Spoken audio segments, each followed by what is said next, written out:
আবরণ ফেলে দেন আল্লাহ।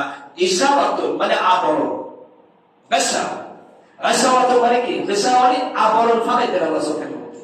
কেন আবরণ? মানে চোখে খারাপ হয়ে গেল না।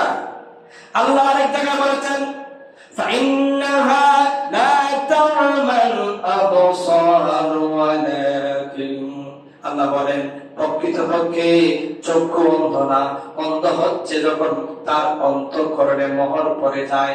কারো অন্তরে যদি মোহর পড়ে যায়, কারো অন্তরের মধ্যে যদি আল্লাহ মোহর মেরে দেন, ওই অন্তর দিয়া সে অন্ধ হয়ে যায়, তখন তার চোখে কোনো কাম করে না, তার কানে কোনো কাম করে না। সব খারাপ কথা তার কাছে ভালো লাগে, সব অশ্লীলতা তার কাছে ভালো লাগে, নাচানাচির সিনেমা দেখতে তার কাছে ভালো লাগে, অন্যায় কাজ করতে তার কাছে ভালো লাগে, চুরি চামারি করতে তার কাছে ভালো লাগে, মিথ্যা কথা বলতে তার কাছে ভালো লাগে, অন্যায় জুলুম জেনে বিচার করতে তার কাছে ভালো লাগে। তার কাছে আর নিজেকে কিছুই মনে হয় না।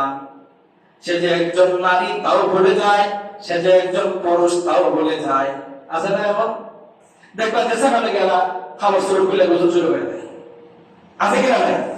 বেলা বেটি একটা লোকে দেখবা ফর্দার কিছু নাই, এমনি খাবার শুরু করলে গোসল শুরু করে দেয়। আছে কিনা? কারণটা কিনা? এরা অন্তর মহারণা। যে মনে করবেন যে একজন নারী আমি দেখাবো অন্তরে খাবার খুললে গোসল করা শুরু করে দেয়, বুঝবেন এ নারীর অন্তরে মহারণা। এই বিবাহ সময় যুবকটা কি আর দেখবেন এই সমস্ত ব্যক্তিদের হয়ে দেওয়া হবে না। আর এটার পেটির ওইটার ফুরি দেবে যখন হইব, আর এটার মহারণা রইব।